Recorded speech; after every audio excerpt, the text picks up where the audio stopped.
नमस्कार, स्वागत है आपका। आप देख रहे न्यूज़ एट 11। मैं हूं आपके साथ आशा झा और बड़ी खबर आज की कि क्या चीन और भारत के बीच जो बातचीत होने वाली है उसका कोई नतीजा निकलेगा। दरअसल लद्दाख में जारी सीमा विवाद को खत्म करने के लिए बड़ी खबर आपको बता दें कि भारत और चीन के बीच यह अहम बैठक होने वाली है, लेकिन इस बातचीत में देरी भी होने वाली है। बताया जा रहा है कि खराब मौसम की वजह से ये देरी हो रही है। इस बैठक में भारत का नेतृत्व लेफ्टिनेंट जनरल हरिंदर सिंह और चीन की ओर से मेजर जनरल लियू लिन करेंगे। यह बैठक चुशुल सेक्टर में होगी, जो कि टकराव की जगह से सिर्फ 20 किलोमीटर दूर है। इस मुलाकात से पहले कूटनीतिक स्तर पर भी बातचीत हुई है। इसमें दोनों देशों के विदेश मंत्रालय के अफसरों की बातचीत हुई थी।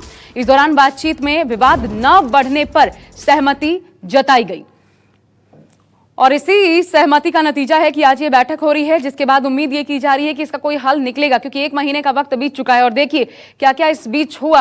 आज जो बैठक हो रही है ये मोल्डो में होगी, जो कि चीनी सीमा के अंदर क्षेत्र है मोल्डो, वहां पर यह बैठक होगी भारत और चीन के सैन्य कमांडर्स के बीच। हालांकि बैकफुट पर है चीन और ऐसे में यह समझा जा सकता है कि भारत वो हासिल कर पाएगा, पीछे धकेलने में कामयाब होगा जिसकी उम्मीदें पूरे देश को है। उधर हरिंदर सिंह, आपको बता दें, भारत की तरफ से मेजबानी करेंगे। हरिंदर सिंह आज मेज पर होंगे जब वो बातचीत करेंगे और चीन को सीधा सीधा स्पष्ट शब्दों में हिदायत देते हुए पीछे हटने का संदेश देंगे। लेकिन एक बड़ी बात जो निकलकर सामने आई है, ठीक इस बैठक से पहले, हालांकि बैठक 9:30 बजे होनी थी, लेकिन उसके बाद मौसम क्योंकि वहां पर बिगड़ा और मौसम पर ही डिपेंड कर रहा था कि ये बैठक हो पाए ठीक अपने तय समय पर, लेकिन समय जो है वो टाला गया है। अब 11 बजे वक्त बताया जा रहा है, ठीक 11 बज चुके हैं, लेकिन अभी भी इसमें देरी हो सकती है ये माना जा रहा है, क्योंकि मौसम बहुत अच्छा नहीं बताया जा रहा अभी वहां का। लेकिन इससे पहले एक और बड़ी बात जो सामने आई है कि आर्मी कमांडर वहां पर बदल दिया है चीन ने। अब इसके 2 पक्ष हो सकते हैं आर्मी कमांडर बदलने के, जैसा कि विशेषज्ञ जानकार बता रहे हैं। एक कि चीन अपनी पोजीशन को लेकर क्लियर नहीं है, असमंजस में है, और शायद ये भी एक कारण कि चीन बदलाव कर रहा है। दूसरा ये कारण हो सकता है कि भारत में एक कंफ्यूजन क्रिएट करना चाहता है, इस बातचीत से पहले एक अस्थिरता लाना चाहता है कि चीन की सोच को आप नहीं समझ सकते। लेकिन क्या होगा ये देखना होगा और हासिल क्या होता है इस बैठक से, क्योंकि 1 महीने का बीत चुका है वक्त और इससे पहले लगभग 5-6 मई को शुरुआत हुई थी इस पूरे विवाद की, जब चीन और भारत के सैनिक आमने सामने आ गए थे। मैं सीधा रुख करती हूं संजीव त्रिवेदी का, मेरे साथ हमारे डेप्यूटी एडिटर इस वक्त जुड़ गए हैं। संजीव, और ज्यादा वक्त लग रहा है, अब 11 बजे का वक्त जैसा आप भी बता रहे थे इससे पहले, लेकिन 11 बज चुका है, लगभग कितना और वक्त लग सकता है, कोई जानकारी वहां से? देखिए, जो भी जानकारियां आ रही हैं वो वेदर कंडीशन के हवाले से ही आ रही हैं, इन द सेंस कि अगर वहाँ बेहतर होता है वेदर कंडीशंस तो बातचीत तुरंत शुरू हो सकती है। इस 9:30 बजे की बैठक प्रस्तावित थी, वो 11 बजे की हो गई है, तो किसी भी क्षण शुरू हो सकती है बैठक। लेकिन चूंकि वेदर सही नहीं है वहाँ पर, ऐसा बताया जा रहा है, इस कारण से बातचीत अभी तक शुरू नहीं हो पाई है, लेकिन किसी भी क्षण शुरू हो सकती है। दोनों पक्ष पहुँच करके मोल्डो में बात करेंगे, लेकिन ये ज़रूर है कि उस पूरे टेरेन में वेदर कंडीशंस बहुत कुछ निर्धारित करती है और इस कारण से अभी तक बातचीत शुरू नहीं हुई। संजीव, भारत की तरफ से क्लियर कट पोजीशन क्या रहने वाली है आज, आपको क्या लगता है? जब हमने इससे पहले कल देखा विदेश मंत्रालय के सचिवों की आपस में बातचीत हुई और एक सहमति बनी, तो उस सहमति के बाद आज कितनी अपेक्षाएं पालें कि इससे कोई नतीजा निकलेगी और भारत की तरफ से पक्ष क्या रह सकता है? देखिए, आधारशिला रखी जा चुकी है कि एक दूसरे के हितों का नुकसान न हो और विवादों का शांतिपूर्ण समाधान हो। कल शाम जो बातचीत हुई है दोनों देशों के विदेश मंत्रालयों के बीच में, उसमें सबसे अहम बात यही सामने आई है। अब ऐसे में तो जाहिर है कि हमारा जो हक है और हमारे जो हित हैं वो चीनी सेना के पीछे हटने में है, क्योंकि वो हमारे इलाके में घुसे थे, हम उनके इलाके में नहीं घुसे थे।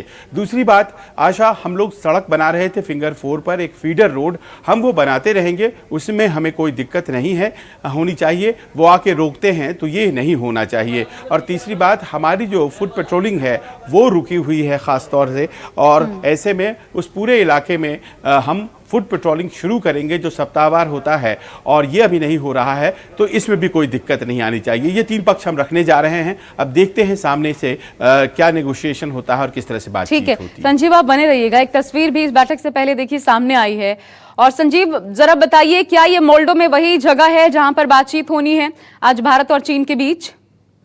यहाँ देखिए, जो आई है जानकारी उसके अनुसार यही है वो स्पॉट। और ये जगह जो है, जैसा कि आप जानती हैं, बातचीत के लिए ये बॉर्डर पोस्ट पर जगह निर्धारित है मोल्डो। और ये बातचीत मोल्डो में या फिर चुशुल में बारी बारी से होती है, भारत और चीन के बीच में। और मोल्डो चीन की तरफ का इलाका, चुशुल हमारी तरफ का इलाका है। अब बातचीत जो होने जा रही है वो मोल्डो में इसी जगह पे होने जा रही है। और एक बड़ी बात जो इससे पहले संजीव निकल के आई कि वहां के कमांडर को अचानक से बदल दिया चीन ने। अब ये क्या संदेश देती है? क्योंकि विशेषज्ञ जो बता रहे हैं, आप किसे तरजीह देना चाहेंगे? आप बहुत बारीकी से इन चीजों को देखते रहे हैं।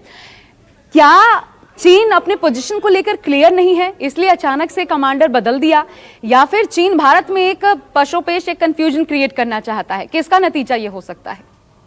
देखिए, मैं इसे पूरे पर्सपेक्टिव में देख रहा हूं कि सैनिक साजो सामान उस इलाके में ज़बरदस्त तैयारी के साथ रखा हुआ है चीन ने। और सैन्य साजो सामान का जैसा जमावड़ा अभी किया गया है, ऐसा पहले नहीं था। इसके अलावा उन्होंने ईस्टर्न कमांड पर जो उनके कमांडर थे, उन्हें वेस्टर्न कमांड पे लाया है, जो भारत से लगता है। और वो बेहतर सैनिक माने जाते हैं, ऐसा वहाँ के हिसाब से माना जा रहा है, वो लाया गया है। तो पोजीशन ऑफ स्ट्रेंथ से वो बात करना चाहते हैं, वो एक मजबूत स्थिति से बात करना चाहते हैं। और वो चाहते हैं कि हमें ये भी एहसास दिलाएं कि हम हर तरह से तैयार हैं। भारत भी हर तरह से तैयार है, और शायद इसीलिए बहुत ही काबिल लेफ्टिनेंट जनरल हरिंदर सिंह भेजे गए हैं वहां पर। और देखिए, नेगोशिएशन में जो स्ट्रेंथ होता है उसका बड़ा अपना प्रभाव होता है। एक कमजोर व्यक्ति नेगोशिएट तरीके से नहीं कर पाएगा। चीन कहीं ना कहीं साइकोलॉजिकल प्रेशर बनाने की कोशिश कर रहा है, और ये जो बदलाव है ये उसी का हिस्सा है। बिल्कुल, आपने बहुत महत्वपूर्ण बात कही संजीव की जो स्ट्रेंथ होता है जब आप नेगोशिएशन टेबल पर बैठते हैं, उस टेबल पर, तो वो स्ट्रेंथ बहुत काम आता है। और कम से कम इतना तो माना जा सकता है कि भारत की स्ट्रेंथ इस वक्त बहुत अच्छी है चीन से, अगर तुलनात्मक रूप से देखा जाए तो। मेरे साथ जेके त्रिपाठी साहब पूर्व राजनयिक बने हुए हैं, और साथ ही पीके सहगल भी डिफेंस एक्सपर्ट। त्रिपाठी जी, पहले मैं आपके पास आना चाहूंगी, और ऐसा इसलिए क्योंकि आप जानते हैं कि चाइना जो है वो घिरा हुआ है वैश्विक स्तर पर। अगर हम देखें तो आरोपों का सामना कर रहा है। चीन के राष्ट्रपति अपने देश में ही अपनी स्थिति सुधारने में लगे हुए हैं। दूसरा, ताइवान या फिर हांगकांग के साथ क्या चल रहा है हम ये भी देख रहे हैं। अब इन स्थितियों में भारत के साथ कारोबार, उस पर भी असर डालना चाहिए। यह भी माना जा रहा है कि चीन की कमर तोड़ने का काम एक तरीके से यह होगा। जब इन स्थितियों में अगर देखें तो क्या हम वाकई इस वक्त बहुत मजबूत स्ट्रेंथ के साथ नहीं हैं? और जब आज हम उस फोरम पर होंगे, जब बातचीत होगी, तो क्या उस स्ट्रेंथ का इस्तेमाल भारत आज कर सकता है? इतने मजबूती में हम हैं क्या? देखिए, बेशक हम आज एक बड़े ही मजबूत धरातल पर खड़े हुए हैं चीन से बात करने के लिए, लेकिन ये मजबूत धरातल जो है, ये डिप्लोमेटिक धरातल है। ये मजबूत धरातल मिलिट्री का अभी उतना नहीं है। मिलिट्री के स्ट्रेंथ के हिसाब से अभी हम चीन के उतने बराबर नहीं है। इसलिए मेरा कहना यह है कि इसमें हम, जैसे कि अभी बताया पहले लोगों ने, कि 3-4 पॉइंट्स पे हम जरूर हमें आज के उसमें मीटिंग में जोर देना चाहिए, जो कि हमारे मिलिट्री के पॉइंट ऑफ व्यू से बड़े अच्छे हैं। इसके साथ ही साथ जब तक हम मिलिट्री की प्रिपेयर्डनेस के हिसाब से पूरे नहीं हो जाते, हम अभी तो ऐसा कर सकते हैं कि चीन को हम कहें कि हाँ आप ये न करें, ये न करें, ये न करें, और उसके लिए कुछ रिस्पाइट ले लें, या चीन अभी परेशानी में है, उसको देखते हुए उसको कुछ दबाव डाल लें। लेकिन इस समस्या का परमानेंट इलाज जो है वो यही है, तभी होगा जब हम इस काबिल हो जाएंगे मिलिटरीली कि चीन हमसे जानबूझ के ये प्रोडिंग या ये टोहने का काम नहीं करेगा। तब चीन खुद ही ये चीजें नहीं करेगा, क्योंकि चीन को ये डर होगा कि हम उसका रिटेलिएशन ज्यादा कर सकते। तो हमें उस दिन का इंतजार करना होगा जब हम मिलिटरीली इतने सक्षम हो जाएं। अभी तो देखिए, सही बात, हमारे मिलिट्री के जनरल ने कहा कि अभी तक तो हमारे यहाँ कोई रोड्स भी नहीं थी बॉर्डर पे। 62 में हम चीन से क्यों बुरी तरह हारे? क्योंकि हमारे पास कोई संचार के, कोई आवागमन के साधन नहीं थे, रोड्स नहीं थे हमें फॉरवर्ड पोस्ट पर जाने के लिए।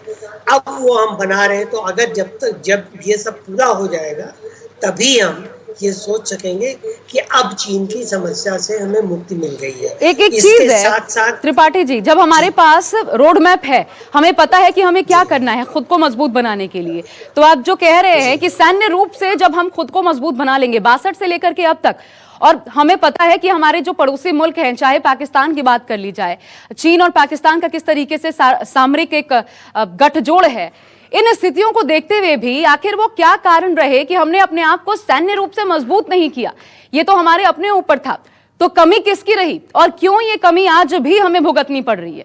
सैगल जी, देखो, हर साल जब बर्फ पिघलती है तो हम फॉरवर्ड पोजीशन को ऑक्यूपाई करते हैं।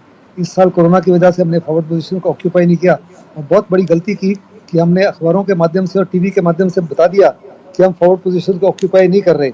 इसका फायदा चीन ने उठाया और चीन बड़ी तेजी से बड़ी तादाद में अपने सिपाहियों को लेके आ गया। वो उसकी शुरुआत, घुसपैठ की शुरुआत हुई 4 अप्रैल को। हमको पता लगा कि इतनी बड़ी तादाद में आ गया जब 5 मई को और 9 मई को हमारी उसके साथ वास्तव में मुठभेड़ हुई गंगसो एरिया में और गलवान एरिया में। उससे पहले तक हमको पता ही नहीं। जी लगता है संपर्क में कुछ दिक्कत आ रही है, दोबारा उनसे जुड़ने की कोशिश करेंगे। लेकिन सर, मैं आप ही से समझना चाहती हूँ, त्रिपाठी जी, आपने बहुत क्लियर कट ये समझाया कि आखिर दिक्कत कहाँ है, क्यों हम बार बार ऐसे। जी सैगल जी हमारे साथ जुड़ गए, सर बात पूरी कीजिए।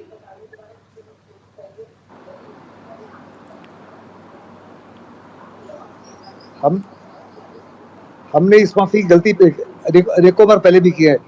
अगर आपको याद होगा, कारगिल के समय हम पीछे हटे और पाकिस्तान ने उस एरिया को ऑक्यूपाई कर लिया, फिर हमको बहुत टाइम लगा उसको वहां से उखाड़ने के लिए। इसी माफिक सिक्किम में एक सारागढ़ी फीचर है जिसको आज से तकरीबन 30-35 साल हमने खाली किया, और इससे पहले कि हम जा सके थे चीन ने उसको ऑक्यूपाई कर लिया था और आज तक चीन उसको ऑक्यूपाई करके बैठा हुआ है। बार बार गलतियों को दोहराते हैं और बड़े पैमाने पर एक किस्म से इंटेलिजेंस फेलियर है। आपका आपके जो ड्रोन थे, सैटेलाइट, जो फॉरवर्ड ट्रूप्स होते हैं, आईटीबीपी वगैरह, वो फौज के नीचे थे। चिदम्बरम जब होम मिनिस्टर थे उन्होंने उनको होम मिनिस्ट्री के नीचे रख दिया, तो वो कहीं ना कहीं सर ये नेतृत्व की इच्छा शक्ति की कमी का भी नतीजा है क्या कि हम बार बार ये भुगतते हैं? देखो, शक्ति की कमी नहीं है। इनफैक्ट चाइना जो बहुत सरप्राइज हो गया।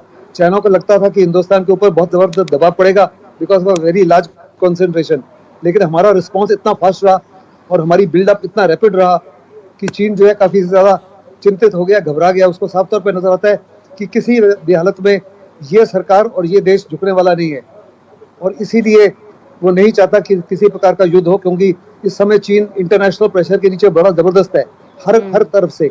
इसलिए वो अपनी स्थिति को और नहीं बिगाड़ना चाहता bye fighting a war with India. इसीलिए वो कई प्रकार के मैसेज दे रहा है। वो कहता है कि हम त्रिपाठी सर, मेरा यही सवाल है आपसे। आपने कहा ना कि वो सैन्य क्षमता जो है हमें पहले बढ़ानी पड़ेगी, तो क्या ये नेतृत्व की इच्छा शक्ति की कमी रही? शुरू से मैं कहता हूँ 62 में हमारे जनरल लोग, हमारे मिलिट्री के एक्सपर्ट्स बताएंगे कि सन 62 में जब लड़ाई हुई है, लेकिन साफ तौर पे ये जरूर है कि त्रिपाठी जी सब, मेरा त्रिपाठी सर से सवाल है जी।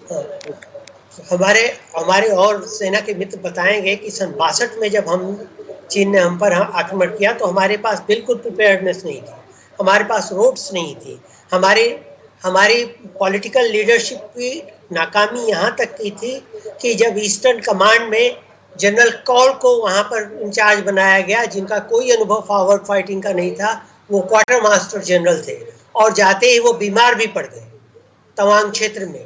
तो ये सब चीज़ें, वो हमारी कमियां वहीं पे जाहिर हो गई थी।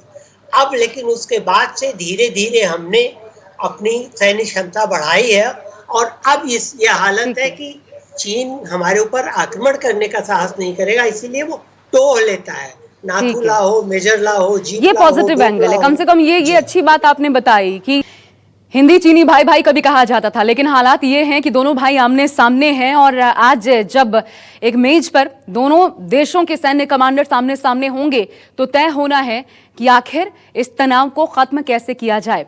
अब त्रिपाठी जी मेरे साथ जुड़े हुए हैं, पूर्व राजनयिक, और साथ ही सैगल साहब भी। त्रिपाठी जी, मैं एक चीज जरूर समझना चाहती हूं आपसे इस स्थिति को देखते हुए कि आखिर सैन्य हमारी कोशिशें क्या है वो तो हम देखते हैं, लेकिन जैसा रुख कूटनीतिक लिहाज से हमारा पाकिस्तान के लिए रहा है, जब पाकिस्तान ने कोई हिमाकत की है, आखिर वो कूटनीतिक प्रयास चीन के लिए किसी प्रकार का, भले चीन एक मजबूत राष्ट्र है, ऐसा कूटनीतिक प्रयास लेकिन क्यों नजर नहीं आता वैश्विक स्तर पर भारत का?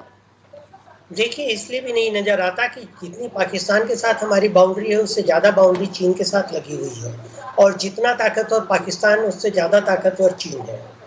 और ये इस दृष्टि से ये हम कह सकते हैं कि हमें चीन के साथ, जिसको हम कहते हैं कि उस तरह से व्यवहार करना चाहिए, बड़ी सावधानी के साथ व्यवहार करना चाहिए, क्योंकि चीन के पास शक्ति भी है। चीन के साथ हमारे ट्रेड रिलेशंस काफी बड़े हैं, और हमें हमें चीन से भविष्य में फायदा भी हो सकता है।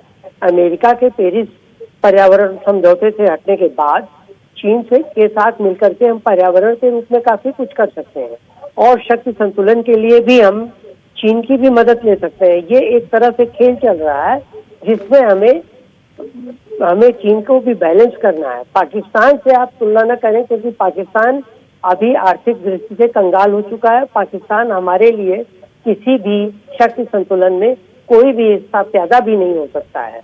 तो चीन के साथ हमें इसलिए थोड़ा सा संभल के व्यवहार करना पड़ेगा, जब तक कि हम पूरी तरह इतना सशक्त नहीं हो जाते कि चीन हमें आंख दिखा ही न सके, हमें टटोल ही न सके, हमें टो ही न सके।